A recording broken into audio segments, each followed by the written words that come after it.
bien. Je filme à nouveau une petite introduction pour vous présenter le vlog d'aujourd'hui. Avec du recul, je me suis rendu compte que j'ai évoqué plutôt rapidement la dernière fois la séquence « Mes favoris du moment » et j'ai donc décidé de vous en parler un peu plus en détail cette semaine. Je vous retrouve donc en fin de vidéo pour une nouvelle séquence « Mes favoris du moment ». Bon visionnage et à bientôt.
On se retrouve comme convenu pour une nouvelle séquence, mes favoris de la semaine.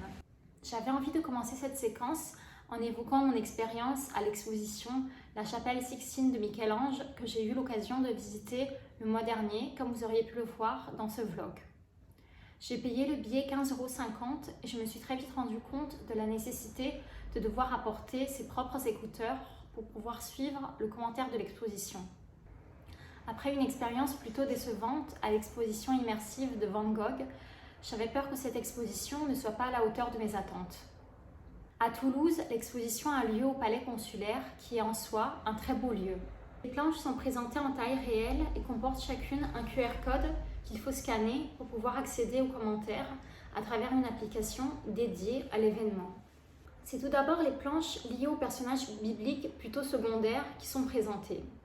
Il y a ensuite un documentaire qui parle un peu de Michel-Ange et de son travail à la chapelle Sixtine.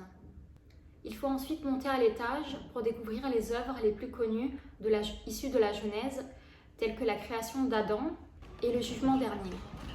Pour le prix du billet, les œuvres étaient plutôt floues et le commentaire faisait un peu grand public. C'est vrai qu'il n'y a pas non plus d'entrée en matière, ce qui fait que ceux qui connaissent mal l'œuvre de Michel-Ange peuvent se sentir perdus. Je trouve aussi dommage de ne pas pouvoir garder un souvenir papier de l'exposition en raison du biais numérique. J'ai quand même appris pas mal de choses sur les personnages peints et la technique de peinture. J'ai été aussi beaucoup interpellée par le grand nombre d'autoportraits effectués par Michel-Ange dans son œuvre. J'ai aimé le fait que les commentaires nous poussaient vraiment à nous poser des questions et le documentaire m'a aussi appris des choses que je ne connaissais forcément pas. J'ai aussi trouvé bien le fait de pouvoir garder une trace de l'exposition à travers l'accès à l'application. Malgré cet avis mitigé, je recommande quand même cette exposition aux fans de Michel-Ange. J'avais aussi envie de vous parler d'un roman de Junichiro Tanizaki qui s'appelle Dans l'œil du démon et que j'ai récemment lu en une soirée. C'est un roman relativement court qui peut constituer une très bonne entrée en matière pour ceux qui ne connaissent pas cet auteur, car il présente de manière condensée des thèmes qui sont chers à lui. Pour ma part, j'ai découvert cet auteur japonais il y a environ 10 ans durant mes études universitaires avec des romans tels que La Clé et Le coupeur de roseaux que je recommande également. Le roman nous plonge assez rapidement dans l'action. En effet, dès le début du roman, le narrateur, qui est écrivain, est invité par un ami bourgeois à assister à un meurtre. Ce n'est pas vraiment un spoiler car c'est indiqué dans la 4e de couverture. J'ai adoré le rythme de ce roman qui arrive vraiment à mettre en scène un suspense hitchcockien. Je pense d'ailleurs que ce roman s'inspire du film L'Inconnu du Nord Express de Hitchcock. On retrouve dans ce roman des thèmes tels que la sensualité, l'attrait pour le mal, avec toujours ce tandem voyeurisme-exhibitionnisme. Ce roman m'a donné envie de découvrir d'autres œuvres de l'auteur. En surfant sur internet, j'ai d'ailleurs pu tomber sur de très belles éditions. J'aimerais maintenant vous parler de Yu Yu Hakusho, un anime qui a bercé mon adolescence et celle de mes frères et sœurs. J'ai récemment fini de re-regarder cet anime sur Netflix. L'anime se base sur un manga illustré et écrit par Yoshihiro Togashi, qui est aussi l'auteur de Hunter x Hunter. L'anime a pour personnage principal Yusuke Urameshi, qui, à la suite de plusieurs péripéties, va devenir détective du monde des esprits. Avec sa bande, qui est constituée de personnages aussi attachants les uns que les autres, son but est de protéger le monde des humains des démons qui tentent d'y entrer et de pacifier en quelque sorte les relations entre le monde des humains et le monde des démons. Comme certains animés comme Inuyasha, Yu Yu Hakusho puise beaucoup dans la mythologie japonaise qui touche au monde des démons ou yokai. C'est un animé qui se distingue par sa très belle esthétique qui est celle des animés des années 90. Ceux qui ont regardé la version française se souviendront de la réplique culte prononcée par le héros lorsqu'il envoie à son ennemi son coup fatal « Hasta la vista baby ». J'aime bien le fait que cet animé présente des personnages très différents les uns des autres, avec toujours un côté anti-héros. Je dois avouer que j'ai un penchant pour le personnage de Kurama. Je trouve son caractère design très réussi et ses looks très élégants. De nombreux personnages féminins ont aussi toute leur importance dans cet animé. Mais la meilleure réussite de cet animé est sans doute la représentation très dynamique des combats qui ne sont jamais ennuyants, bien au contraire. L'animé livre des leçons précieuses sur l'amitié et sur l'importance de montrer de la compassion, même envers ses ennemis. La plupart des adversaires ont d'ailleurs leur propre histoire, ce qui les rend très attachants. Les personnages sont écrits avec beaucoup d'amour, de bienveillance et d'ouverture d'esprit. Enfin, Yu Yu Hakusho se situe au croisement de plusieurs animés comme Dragon Ball, Hunter x Hunter, Sailor Moon et jouit aujourd'hui d'une grande postérité. Comme beaucoup de fans, j'ai trouvé que l'anime se terminait de manière un peu abrupte. En faisant quelques recherches, je me suis rendu compte que l'auteur devait y mettre fin pour des raisons de santé, ce qui est tout à fait compréhensible. J'aimerais évoquer en dernier lieu la collaboration entre Uniqlo et Studio Ghibli qui a vu le jour à Singapour et en Thaïlande. Pour être plus précise, il s'agit d'une collaboration avec le studio Ghibli et l'artiste thaïlandaise Kanyada Phatan, qui est surtout proche de Toshio Suzuki et qui travaille souvent pour le studio Ghibli. J'ai eu un coup de cœur pour la chemise Mon voisin Totoro.